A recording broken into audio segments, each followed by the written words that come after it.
Hello friends, स्वागत है आपका अपने यूट्यूब चैनल पर। भूगोल सब्जेक्ट को आप कैसे पढ़ेंगे, आप भूगोल सब्जेक्ट को कैसे समझोगे और इसके बारे में इसको कैसे याद रखोगे। दोस्तों, जो भूगोल है वो बहुत ही प्यारा सब्जेक्ट है।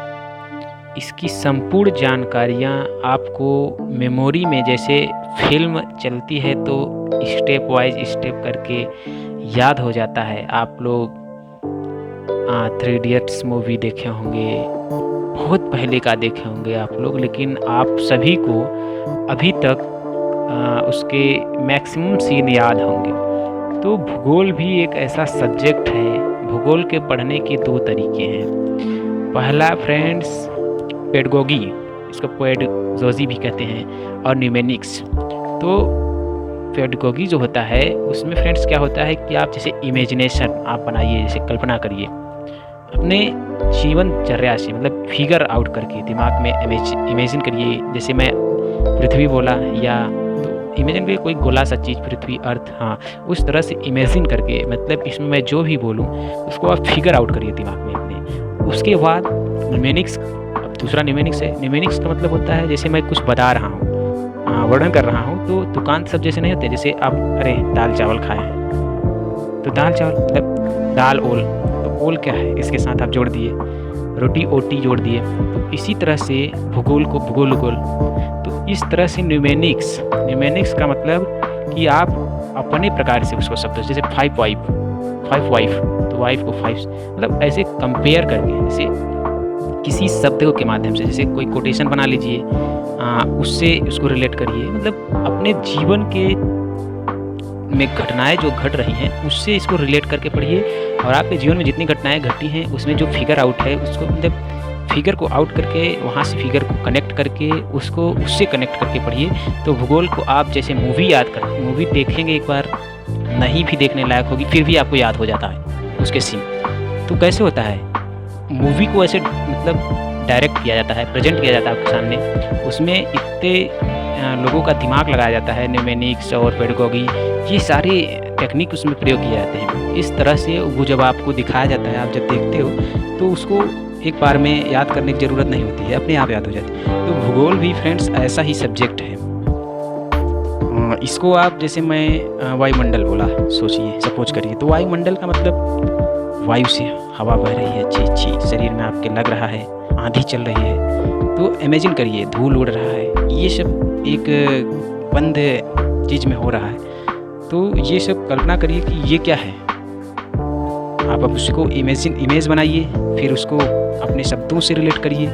आपका विचार जिस तरह से भी चल रहा है उन विचारों से इन शब्दों को कनेक्ट करिए, और आपके दिमाग में जो फिगर आउट आ रहा है उससे इन शब्दों को कनेक्ट करिए। फिर देखिए आपके लिए ये सब्जेक्ट नहीं, लगभग सभी सब्जेक्ट इसी तरह से पढ़िए, इतना बेहतरीन ढंग से आपको पहली बार में ही याद हो जाएगा। फिर दोबारा मतलब आपको पढ़ने की ज़रूरत नहीं पड़ेगी, एक बार में याद हो जाएगा। तो आइए देखते हैं उसी प्रकार, उसी टेक्निक, पेडागोगी और न्यूमेरिक्स दोनों टेक्निक को उपयोग करके आज हम आपको भूगोल बताने जा रहे हैं। तो देखिए भूगोल, अब पहला भूगोल वर्ड आया, अरे ये कहाँ से, मतलब सोचेंगे अब ये कहाँ से वर्ड आ गया। तो अब आप नहीं जानेंगे, एकदम समझ लीजिए आप लोल हैं, मतलब एकदम आपको have not any knowledge related this topic. तो आप क्या करेंगे, सोचिए भूगोल आप कभी सुने ही नहीं। मैं सोचिए कि एक छोटा सा बच्चा है, उसको सामने बोल रहा हूँ भाई सुन भूगोल, तो वो सुनेगा, इस वर्ड को सुनेगा और सोचेगा कि कुछ सोचेगा या नहीं सोचेगा। उसको 2-3 बार सुनाओ भूगोल भूगोल, तो वो बोलने की, उसको नकल एक्टिंग करने की सोचेगा, वो भी बोलेगा भूगोल, कब आओगे। तो उसके बाद उसके बारे में धीरे धीरे बताओ उसको कि भूगोल नहीं, उसके सामने ले आकर रखो मिट्टी के बने बने मतलब ग्रह, और हर चीज़ दिखाओ कि ये इमेजिन करवाओ उसको कि ये चीज़ें मतलब भूगोल के अंतर्गत आती हैं। तो उसको एक ब्रीफली नॉलेज हो जाएगा कि भूगोल का मतलब, भूगोल ये जो है इसी से रिलेटेड है और भूगोल का मतलब यही होता है। तो अभी तो आप लोग बहुत मतलब बड़े स्टेज पे पहुंच गए होंगे। तो इस तरह से आप भूगोल को मतलब रिलेट करना और ये सब करना छोटे बच्चों की तरह उनकी भी मेमोरी बहुत तेज़ होती है, लेकिन उनके पास शब्द नहीं होते। आपके पास शब्द हैं तो आप उसे बेहतरीन ढंग से रिलेट कर सकते हैं। तो आइए देखते हैं अंग्रेजी भाषा का जो शब्द है इसको इंग्लिश में क्या कहते हैं। सबसे पहले उसी को देख लेते हैं। हाँ फ्रेंड्स, इंग्लिश में इसको जियोग्राफी कहते हैं। जियो और ग्राफी, जी हाँ दोस्तों, जियोग्राफी,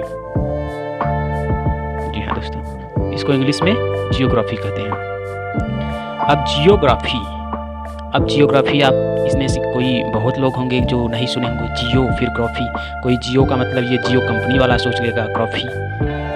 तो थोड़ा यहाँ आप लोग सीरियस होकर मजाक मत सोचिए कि अरे इतना कमज़ोर हम हैं कि जियोग्राफी भूगोल का मतलब नहीं जानते हैं। नहीं, एक प्रयास करिए, मतलब टीचिंग जो आप लर्निंग का स्टेज है वो मैं बता रहा हूँ, और उसी के साथ आप भूगोल भी कंप्लीट कर लेंगे। तो आइए देखते हैं कि अभी तो मैंने बताया भूगोल को इंग्लिश में जियोग्राफी कहते हैं। अब जियो का मतलब क्या होता है? जी हाँ दोस्तों, जियो जो शब्द है उसका अर्थ होता है अर्थ। इंग्लिश में अर्थ होता है, हिंदी में पृथ्वी होता है। पृथ्वी मतलब धरती माता। हाँ, सुबह आप लोग उठते होंगे, धरती माता को प्रणाम करते होंगे और जिस पे चलते हैं वही अर्थ। और ग्राफी मतलब क्या होता है? अब यहाँ देखिए, बहुत ही महत्वपूर्ण ये वर्ड है, मैक्सिमम लोगों को नहीं पता होगा कि ग्राफी मतलब क्या होता है। बहुत चीज़ से रिलेट है। ग्राफी एक पीछे लगने वाला शब्द है किसी वर्ड के। ये पीछे लग जाता है तो मतलब उसका होता है कि उस चीज़ के बारे में ये बता रहा है, मतलब वर्णन कर रहा है। एक क्रमबद्ध तरीके से वर्णित चीज़ मिलेगी आपको उसके बारे में, जिस शब्द के बारे में ये लग जाएगा।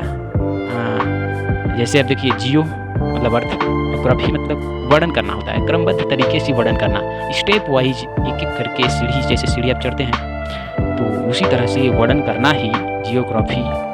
ग्राफी का मतलब नॉर्मली वर्णन करना ही होता है। तो अब देखते हैं, जियो का मतलब पृथ्वी हो गया, ग्राफी का मतलब वर्णन करना, और जियोग्राफी का टोटल मतलब होता है पृथ्वी का वर्णन करना। पृथ्वी के बारे में, वायुमंडल के बारे में, मौसम के बारे में। जी हाँ दोस्तों, और पृथ्वी से सराउंडिंग इसका क्या है, लिमिटेशन क्या है इसकी, इसके अंदर की संरचना क्या है, इस पे वायुमंडल का, ब्रह्मांड का, ये सब का प्रभाव क्या है, इससे जितने चीज़ रिलेट कर रहे हैं उन सभी की जानकारी स्टेप वाइज अगर आप पढ़ते हैं तो वो भूगोल के अंतर्गत आता है।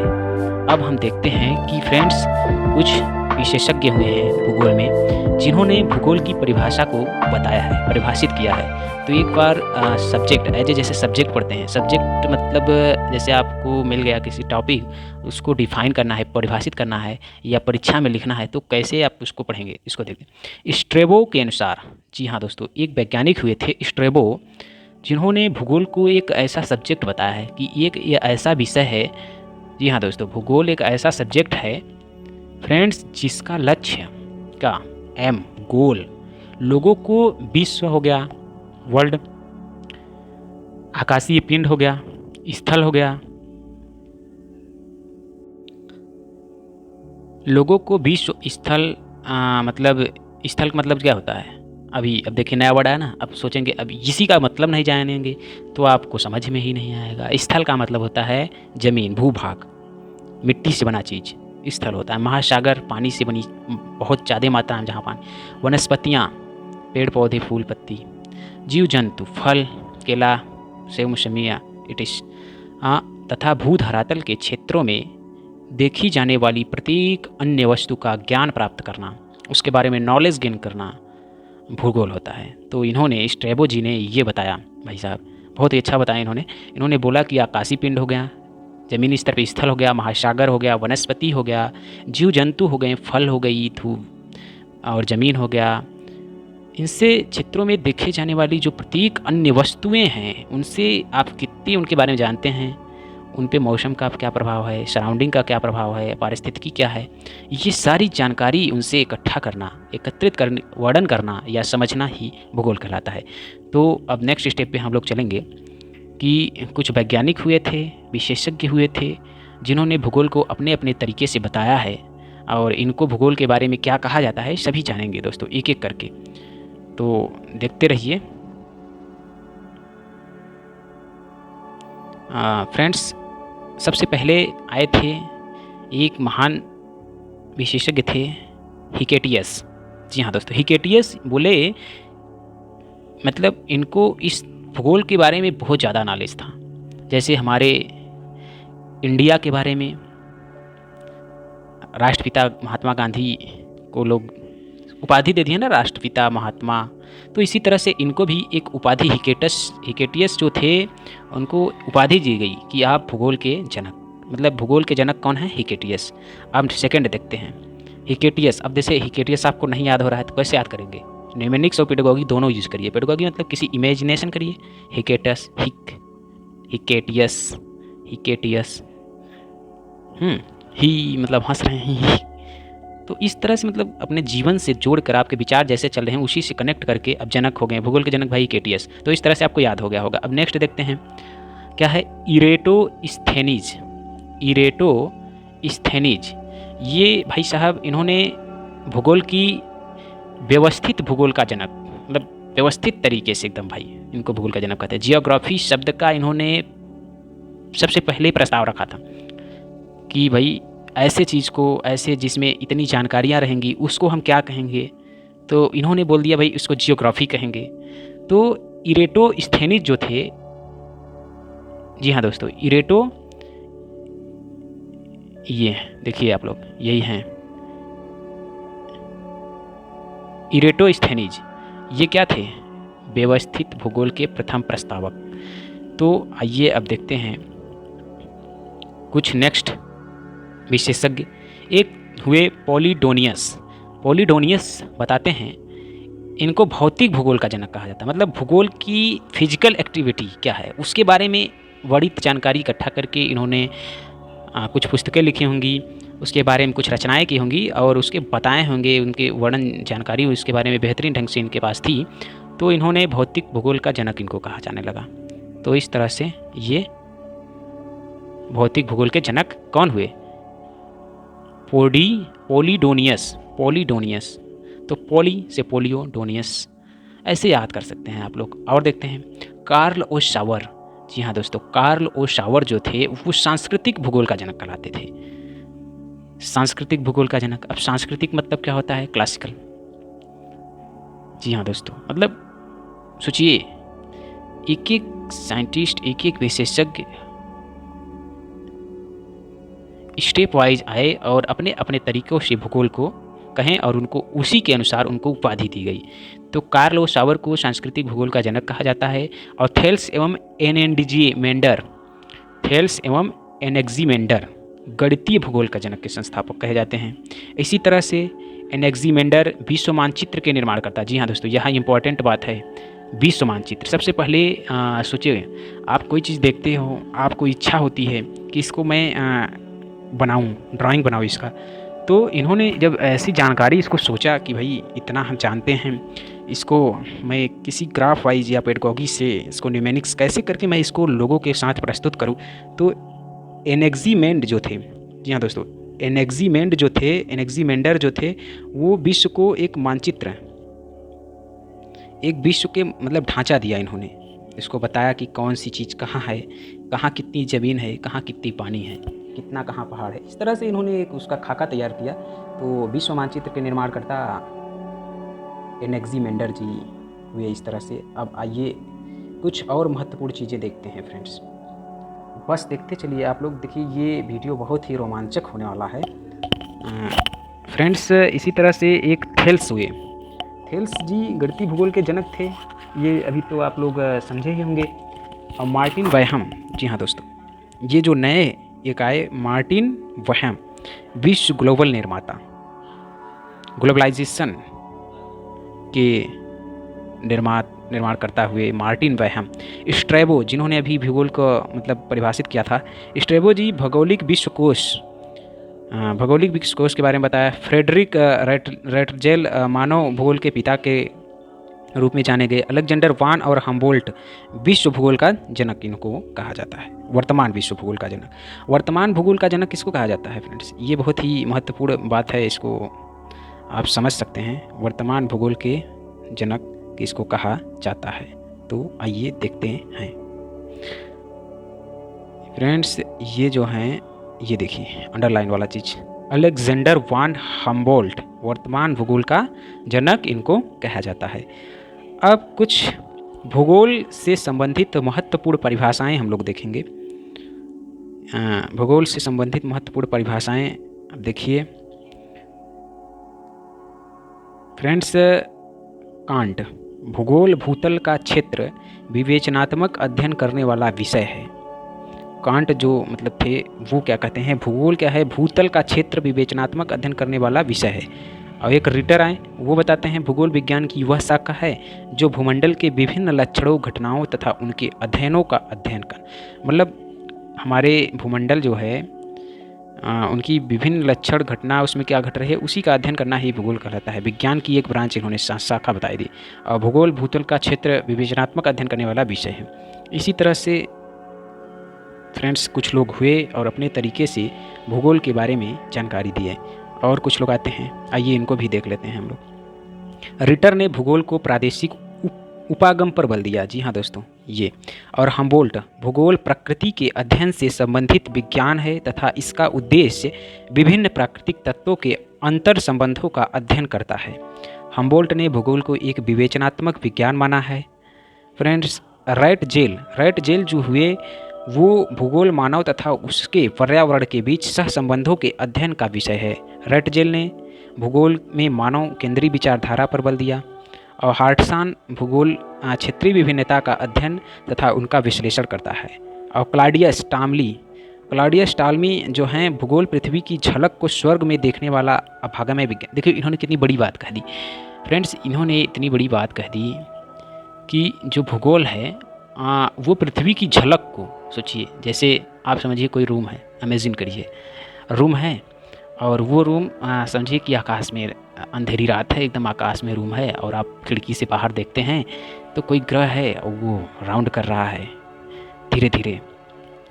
तो उसकी झलक पाने के लिए उन्होंने इस तरह से कुछ इमेजिन करके बोला होगा कि भूगोल पृथ्वी की झलक को स्वर्ग में देखने वाला अभामय विज्ञान है।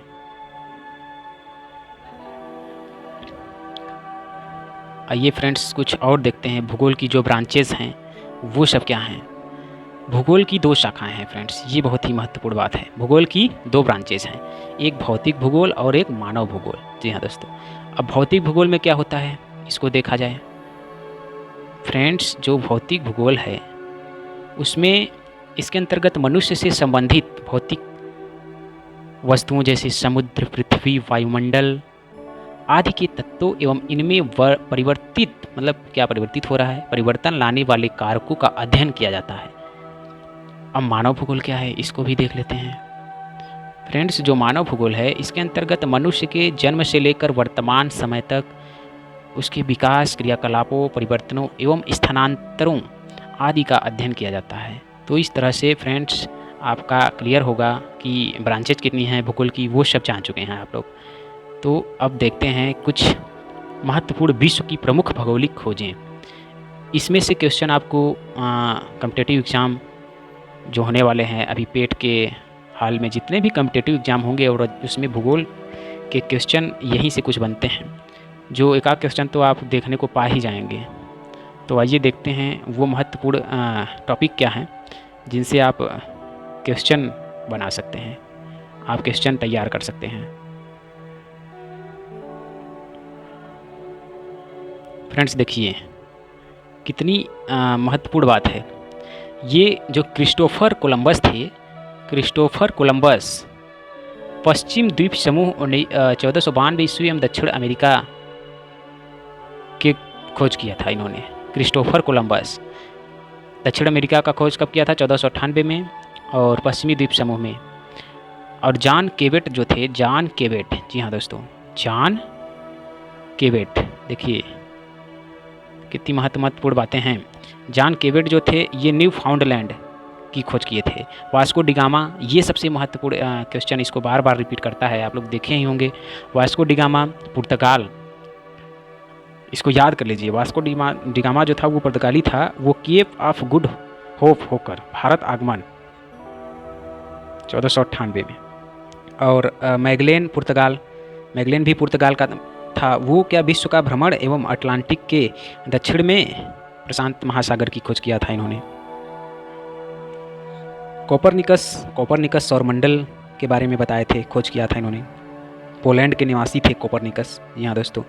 और जर्मनी के एक केपलर हुए थे। केपलर इन्होंने ग्रह जो होते हैं, ग्रह का मतलब गोले गोले पिंड हैं, जिस तरह से बॉल फुटबॉल उससे छोटे, उसी तरह से आकाश में बिखरे हुए पिंड होते हैं, वो गति करते हैं। वो गति किस नियम एक पाथ पर करते हैं, एक सिस्टम में करते हैं। उसी सिस्टम को बताए थे केपलर, जर्मनी के महान साइंटिस्ट थे, खगोलवेत्ता थे। उन्होंने ग्रहों से संबंधित 1600 ईस्वी में इन्हें दिया था। तो ये बहुत ही इंपॉर्टेंट क्वेश्चन बन जाता है, आप लोग इसको न स्किप करें और इसको ध्यान से याद कर लें। और एक कैप्टन कुक हुए थे, वो हवाई द्वीप समूह 1770 ईस्वी में किए थे खोज। और एक फर्दिनंद लेफेप्स, स्वेज नहर का निर्माण इन्होंने बारे में बताया, खोज किया। और फ्रिडटजौफ नानसेन, नॉनसेंस मतलब नॉनसेंस याद कर सकते हैं, नॉनसेन नाम है इनका, फ्रिडटजौफ ग्रीनलैंड एवं उत्तरी ध्रुव का पहाड़ी भाग के बारे में खोज किए। रॉबर्ट पियरी अमेरिका के निवासी थे, इन्होंने उत्तरी ध्रुव की खोज, ये बहुत ही इंपॉर्टेंट क्वेश्चन है, इसको आप लोग याद कर लीजिए, नोट डाउन कर लीजिए। उत्तरी ध्रुव की खोज 1909 ईस्वी में रॉबर्ट पियरी द्वारा खोज किया गया, ये अमेरिका के निवासी थे। R.M. एंडरसन नॉर्वे के निवासी थे, इन्होंने दक्षिणी ध्रुव पर पहुंचने वाले प्रथम व्यक्ति हुए। और लिंडबर्ग ये क्या थे, प्रथम सोलो उड़ान पेरिस से न्यूयॉर्क तक। जी हाँ दोस्तों, तो इस तरह से कुछ महत्वपूर्ण लोग आए, इसका आप स्क्रीनशॉट ले सकते हैं। अब हम चलते हैं नेक्स्ट पार्ट, देखते हैं कि भूगोल में अगला क्या चीज़ है। फ्रेंड्स, जो भूगोल है इसको समझने के लिए आपको ब्रह्मांड की थोड़ी संरचना समझनी ज़रूरी होगी, क्योंकि बिना ब्रह्मांड को समझे इसकी उत्पत्ति कहाँ से हुई, पृथ्वी के बारे में उड़न जानना चाहते हैं तो आपको सोचना भी पड़ेगा, समझना भी पड़ेगा पृथ्वी भाई आई कहाँ से, ये आई ब्रह्मांड से। अब ब्रह्मांड के बारे में हम लोग पढ़ेंगे। ब्रह्मांड एक बहुत ही बेहतरीन टॉपिक है फ्रेंड्स, ऐसे ही साथ बनाए रखिए और वीडियो का आनंद लेते रहिए। देखिए तो मूवी की तरह आपको याद होता चलेगा। देखिए ब्रह्मांड भाई क्या कहानी है, सुनिए। ब्रह्मांड की प्रकृति एवं उत्पत्ति से संबंधित विज्ञान। ब्रह्मांड जो है वो प्रकृति की उत्पत्ति से संबंधित विज्ञान, कॉस्मोलॉजी, इंग्लिश में कॉस्मोलॉजी से कहा जाता है फ्रेंड्स। ये बहुत ही महत्वपूर्ण बात है, इसको आप लोग याद रखिए। देखिए, ब्रह्मांड की प्रकृति एवं उत्पत्ति से संबंधित विज्ञान कॉस्मोलॉजी जो होती है, उसी ब्रह्मांड के बारे में जो अध्ययन हम लोग करते हैं उसको कॉस्मोलॉजी कहा जाता है। तो फ्रेंड्स देखिए, पृथ्वी इस ब्रह्मांड का एक नगण्य भाग है। नगण्य का मतलब जो गिना न जा सके भाई, इतना छोटा, जैसे आपके शरीर में रोम छिद्र हैं, उसी तरह से भाई पृथ्वी भी हमारी ब्रह्मांड में निहित एक उसी तरह से नगण्य भाग है। अब सोचिए, इतना छोटा है पृथ्वी, फिर भी इसके बारे में हम लोग अध्ययन, अब आप कितने छोटे होंगे, फिर भी लोग घमंड करते हैं। ससुरा गजब है यार। पृथ्वी इस ब्रह्मांड का एक नगण्य भाग है। प्रारंभ में ऐसा माना जाता था कि पृथ्वी ब्रह्मांड के केंद्र में स्थित है। सबसे पहले के लोग जो हुआ करते थे वो सोचते थे भाई ब्रह्मांड है और ब्रह्मांड के सेंटर में, केंद्र का मतलब समझ रहे हैं, 10 लोग आपको चारों तरफ से घेर लें और आप बीच में हो जाएं सभी लोगों से समान दूरी पे। सोचिए, उसी तरह से पृथ्वी को लोग सोच रहे थे कि भाई पृथ्वी जो है ब्रह्मांड में एक सेंटर पे है। हालांकि इसका खंडन हुआ आगे चल के। इस सिद्धांत का प्रतिपादन 140 ईस्वी में टालमी ने किया था फ्रेंड्स। जो अभी सिद्धांत आप लोग सुने हैं कि पृथ्वी ब्रह्मांड के केंद्र में है, स्थित है, इस सिद्धांत का प्रतिपादन 140 ईस्वी, सोचिए आज 2021 है, रिलेट करिए कितने साल पीछे। सोचिए 140 ईस्वी में, सोचिए 114 याद कर सकते हैं आप लोग, 147 मत समझ लीजिएगा आप लोग। इसी सिद्धांत का प्रतिपादन 140 ईस्वी में टालमी थे, उन्होंने किया था कि पृथ्वी जो है ब्रह्मांड के केंद्र में है। ये आप लोग इनका नाम याद कर लीजिए, थोड़ा ठीक रहेगा आपके लिए। तो इसी तरह से आइए नेक्स्ट देखते हैं। 1543 में आए एक महान वैज्ञानिक, एक महान साइंटिस्ट आए। कौन? कोपरनिकस। आम खाने वाला कोपर मत समझ लीजिएगा, कॉपर, उसी से रिलेट करके याद कर लीजिए, याद हो जाएगा, सिंपल है। कोपरनिकस 1543, दो चीज़ें याद रखिए, कोपरनिकस और 1543, इसी से बनते हैं क्वेश्चन। इन्होंने कहा कि सूर्य ब्रह्मांड का केंद्र, भाई साहब जो सूर्य है वह ब्रह्मांड का केंद्र है। हालांकि ये भी बाद में आगे चल के गलत हो जाएगा, लेकिन ये जो स्टेप चल रहा है नॉलेज गेन करने का। जैसे आपको किसी सब्जेक्ट के बारे में नॉलेज नहीं है, किसी वस्तु के बारे में नॉलेज नहीं है, तो आप उसके बारे में अलग अलग अपना मत देंगे, हाँ, विचार देंगे, हाइपोथेसिस मतलब अपना प्रस्ताव रखेंगे भाई साहब कि इसके बारे में हम इतना गेस कर रहे हैं। तो उस समय के भी लोग, महान जो दूरदर्शी लोग थे, जो वैज्ञानिक थे, वो सोचते थे उस टॉपिक पे, सोचते थे कि उसको क्या कहा जाए। तो उसी में से एक निकल कर आए थे कोपरनिकस। इन्होंने बताया था 1543 में कि सूर्य ब्रह्मांड के सेंटर पॉइंट पे है, मतलब केंद्र पे है। परंतु केपलर ने यह बताया कि सूर्य सौरमंडल का केंद्र है। आप देखिए, सूर्य सौरमंडल का केंद्र है। भाई सौरमंडल नया वर्ड आ गया है, सुनिए। सौरमंडल क्या है? सौरमंडल मतलब जो ग्रह है हमारे, उसका ग्रुप। अब नेक्स्ट देखिए, 1805 में 1805 ईस्वी में हर्सेल ने कहा कि सौरमंडल आकाश गंगा का एक भाग है। अब भाई आ गए, अब देखिए और बड़ी चीज़ की खोज हो गई कि जो सौरमंडल है वो आकाश गंगा का पार्ट है। सोचिए कितना रोचक है। देखिए स्टेप बाई स्टेप चल रहा है। कौन कहा था? हर्सेल ने। हर्सेल एक थे, ये वैज्ञानिक थे। 1805 में इन्होंने भाई साहब बताया कि 1805 में हर्सेल ने कहा कि सौरमंडल आकाश गंगा का एक पार्ट है। अब नया वर्ड क्या आया समझने के लिए आपको? आकाश गंगा आया। जी हाँ दोस्तों, ये देखिए नया वर्ड आ गया, ये आ गया आकाश गंगा। अब इसको समझते हैं हम लोग, आकाश गंगा क्या होती है। ये जो अब समझिए, रात को आप लोग सोचते होंगे, आसमान की तरफ देखते होंगे। कल्पना करिए, आसमान की तरफ जब आप लोग देखते होंगे तो हजारों असंख्य तारे आपको झुंड छोटे छोटे छोटे छोटे करके दिखेंगे। जो ग्रुप ऑफ स्टार अलग अलग पॉइंट पे आपको देखने के मिल जाएंगे। तो ये जो ग्रुप ऑफ स्टार हैं, ग्रुप ऑफ इसी को जो छोटे छोटे, मतलब यहाँ कुछ तारे, कुछ तारे यहाँ, कुछ तारे यहाँ, तो इसी तरह से करोड़ों हजारों अरबों आकाश गंगाएँ अंतरिक्ष में निहित हैं। सोचिए ब्रह्मांड में हमारे, वो जो है भाई साहब, उसी को आकाशगंगा आप अपनी आंखों से देख। जो हमारी आकाशगंगा है वो सबसे दूसरे नंबर सबसे शायद बड़ी है, मतलब ये दुग्ध मेखला इसको कहते हैं, मिल्की वे इंग्लिश में कहते हैं। ये आप लोग समझिए, अभी आगे मिलेगा सब। अब नेक्स्ट देखते हैं थोड़ा। तो कल्पना आपको हो गई होगी कि आकाशगंगा क्या है। आकाशगंगा का मतलब ये गंगा नदी, हाँ, उसी तरह से जैसे गंगा नदी फैली हुई है पृथ्वी पे, उसी तरह से भाई तारों का समूह फैला हुआ है आकाश में, उसको कहते हैं आकाश गंगा। तो 1805 में हर्सेल ने कहा कि सौरमंडल आकाश गंगा का एक भाग है। अब आइए कुछ और देखते हैं। 1925 में हबल एक वैज्ञानिक थे। 1925 में इन्होंने यह पाया कि ब्रह्मांड में लाखों की संख्या में आकाशगंगा, देखो हमें बताया मैंने ना, लाखों की संख्या में आकाशगंगा पाए जाते हैं। आप भी सोचोगे, आप भी कल्पना करोगे तो आपको भी ये सारी बातें जो अभी मैंने बता रहा हूँ, पढ़ रहा हूँ या पढ़ा रहा हूँ, आपको बता रहा हूँ, सिखा रहा हूँ, ये आप कहीं न कहीं कल्पना किए होंगे कि अरे ये तो मैंने भी कहा था। तो आप इतने बड़े क्यों साइंटिस्ट नहीं बने? जानते हैं, क्योंकि आपने पहले नहीं सोचा, इन्होंने पहले सोच लिया, इनका नाम आ गया। तो आप भी गेस कर सकते हैं हर चीज़ नॉलेज को, बस अभ्यास और ध्यान की बात है। ध्यान आप कितना करते हैं किसी चीज़ में, किसी चीज़ के बारे में आप कितना नॉलेज गेन करना चाहते हैं, आपकी क्यूरियोसिटी क्या है, आपकी लालयता इच्छा क्या है, वो आपको ले जाती है वहाँ तक। तो अब 1925 में एक हबल जी आए, ये भी सोचते थे ऐसे बैठकर कि क्या है दुनिया, क्या है ब्रह्मांड। तो इन्होंने पाया कि ब्रह्मांड में लाखों की संख्या में आकाशगंगा पाए जाते हैं। भाई साहब इन्होंने देखा होगा सूक्ष्मदर्शी, वो क्या खगोलीय मतलब टेलीस्कोप होता है, उससे देखते हैं। एडविन पी हबल ने यह जानकारी दी कि दृश्य पथ में आने वाले ब्रह्मांड का व्यास 250 करोड़ वर्ष है। करोड़ वर्ष क्या है? जैसे किलोमीटर, मीटर, प्रकाश वर्ष क्या है? करोड़ प्रकाश वर्ष मतलब 250। सोचिए 250 करोड़ प्रकाश वर्ष। प्रकाश वर्ष दूरी का मात्रक है, डिस्टेंस जितना ट्रेवल किए आप उसको डिफाइन करने के लिए प्रकाश वर्ष बड़ा मात्रक है। जैसे मीटर, किलोमीटर, मिली, डेका, सेक्टर, ऐसे इसी तरह से बढ़ते जाएंगे तो आप प्रकाश वर्ष तक पहुँचे। अब ही बताएंगे हम कि प्रकाश वर्ष में कितना होता है, ये सब आगे जानकारी आपको मिलेगी। उत्पत्ति अब देखते हैं, ब्रह्मांड की उत्पत्ति के बारे में कोई बताया है। ब्रह्मांड की उत्पत्ति से संबंधित सिद्धांतों में डॉपलर प्रभाव एवं रेड शिफ्ट प्रमुख हैं।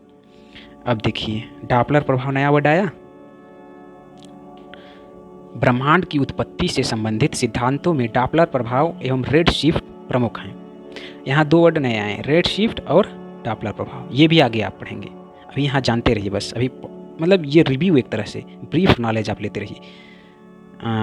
वैसे डॉपलर प्रभाव एक घटना है जिसमें पार्टिकल्स जो होते हैं वो कैसे मूव करते हैं, ये सारी जानकारियाँ उसमें आपको मिलेंगी। रेड शिफ्ट क्या होता है उसी से रिलेटेड।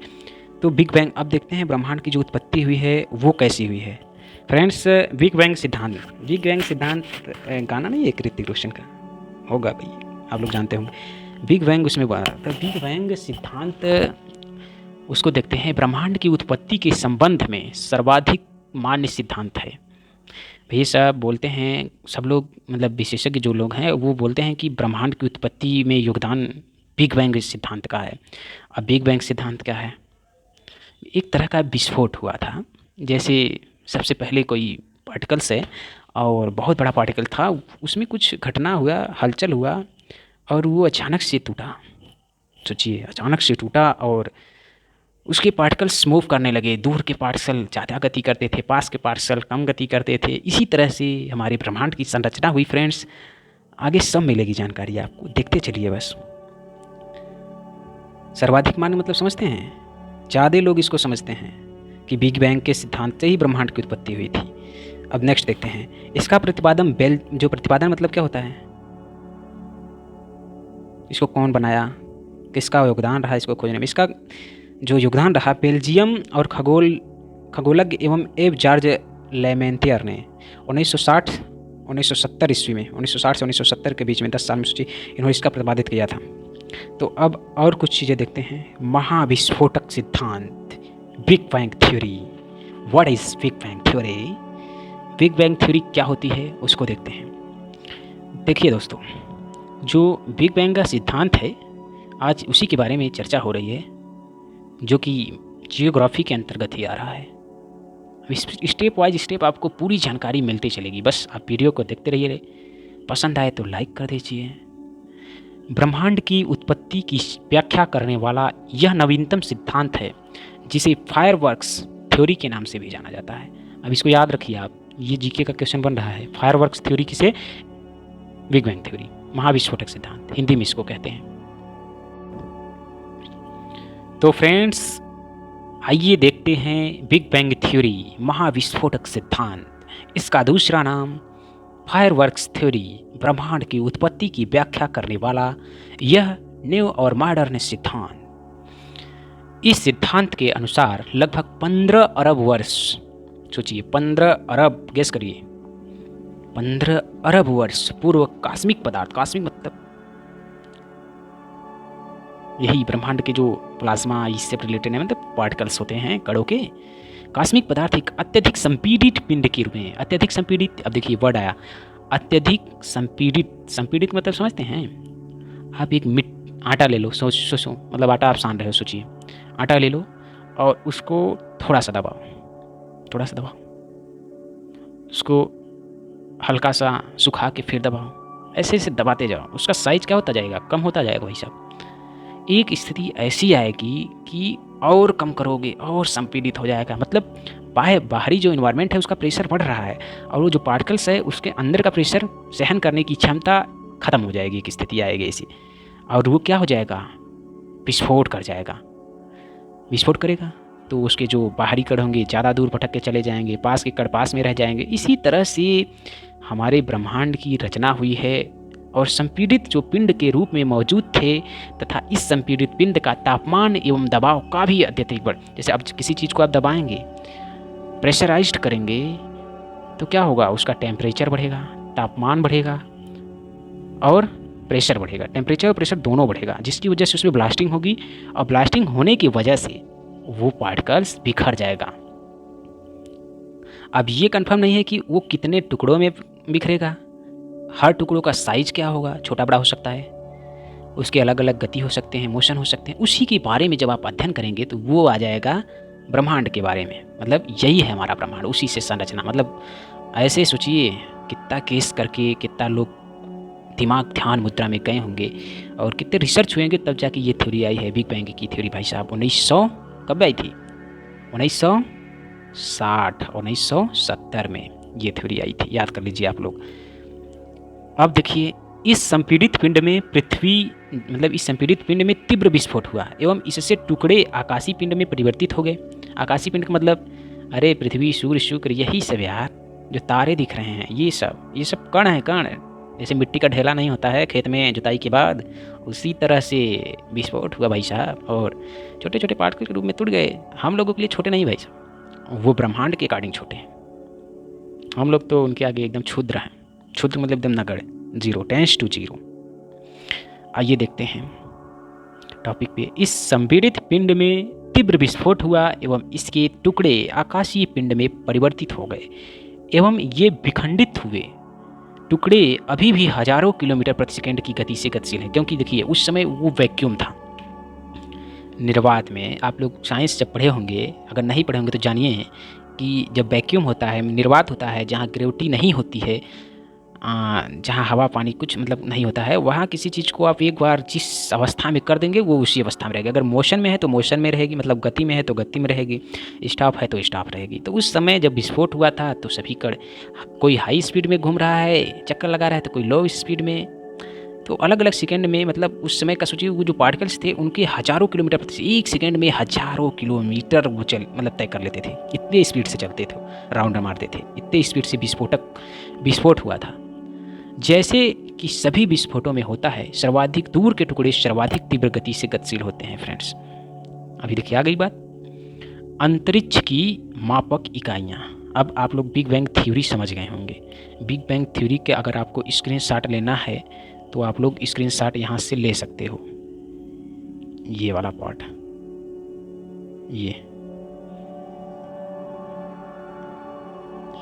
यहाँ से लेके यहाँ तक लो,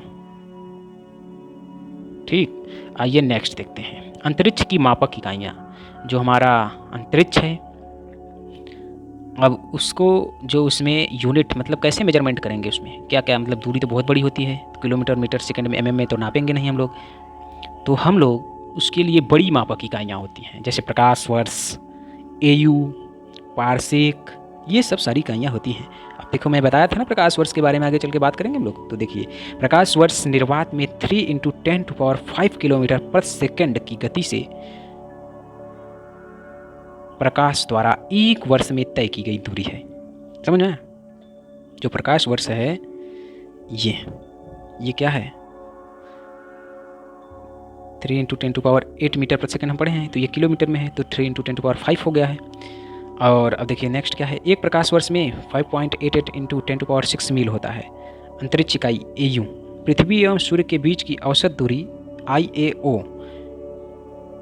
पृथ्वी एवं सूर्य के बीच औसत दूरी कितनी है, 1.49 × 10⁸ किलोमीटर।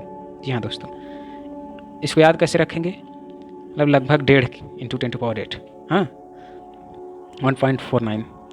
पार्सेक क्या होती है, ये दूरी की सबसे बड़ी मात्रक है। ये बहुत ही इम्पॉर्टेंट चीज़ है, इसको आप लोग याद रखिएगा। ये एग्जाम में पूछ सकता है कि दूरी का एक मात्रक दे देगा कि दूरी का मात्रक कौन है, ऑप्शन दे देंगे, उसमें पार्सेक भी दे देगा। आप लोग सोचेंगे पार्सेक दूरी का मात्रक किलोमीटर, मीटर से, ये सब दुनिया भर होता है, पार्सेक थोड़ी नहीं होगा, पार्सेक ही होगा। पार्सेक अंतरिक्ष में मेजरमेंट करने वाली दूरियाँ हैं, सबसे बड़ी बड़ी, जैसे बड़ी बड़ी दूरियों को छोटे मीटर किलोमीटर थोड़ी नहीं नापेंगे, उसको प्रकाश वर्ष में नापेंगे, एयू में नापेंगे, मील में नापेंगे, पार्सेक में नापते हैं। तो यही है फ्रेंड्स। आइए कुछ और चीज़ें देखते हैं कि कितने चीज़ में, मतलब कितने में कितना चीज़ होता है। जैसे एक पार्सेक में 3.26 प्रकाश वर्ष होता है। एक पार्सेक, सोचिए पार्सेक बड़ी मात्रक है प्रकाश वर्ष से, तभी तो लगभग 4 प्रकाश वर्ष में एक पार्सेक हो रहा है, 3.5 प्रकाश वर्ष में एक पार्सेक हो रहा है। अब कॉस्मिक वर्ष क्या है, सूर्य के परिक्रमण की अवधि को कॉस्मिक वर्ष कहा जाता है। एक कॉस्मिक वर्ष बराबर 250 मिलियन वर्ष होता है। जी हाँ दोस्तों, पृथ्वी की सूर्य से दूरी 4.98 करोड़ किलोमीटर है। सूर्य के प्रकाश को पृथ्वी तक पहुंचने में 8 मिनट लगभग 22 सेकंड लगते हैं, मतलब 8 मिनट 20 सेकंड अर्थात 500 सेकंड। जी हाँ दोस्तों, 500 सेकंड लगता है। चंद्रमा की पृथ्वी से दूरी 84 लाख, देखिए 3,84,365 365 दिन होता है। इसको देखिए कितने सिंपल तरीके से अभी आपको याद करवाता हूँ। देखिए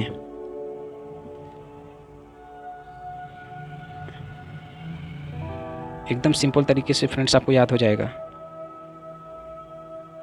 ये दोनों चीज़ें देखिए, चंद्रमा की पृथ्वी से दूरी, अब 3, 8, 4, 3, 6, 5 ये अंक याद नहीं हो रहा है भाई साहब, कैसे याद करेंगे इसको? सुनिए, 3 लाख है, 3,84,365 दिन होता है भाई, बस 365 दिन, उसी से रिलेट करके याद कर लो। 3,84,365 किलोमीटर, याद हो गया। चलिए नेक्स्ट चलते हैं। प्रॉक्सिमा सेंचुरी की पृथ्वी से दूरी 4.3 प्रकाश वर्ष, कितना है? प्रॉक्सिमा सेंचुरी की पृथ्वी से दूरी 4.3 प्रकाश वर्ष है। इस तरह से फ्रेंड्स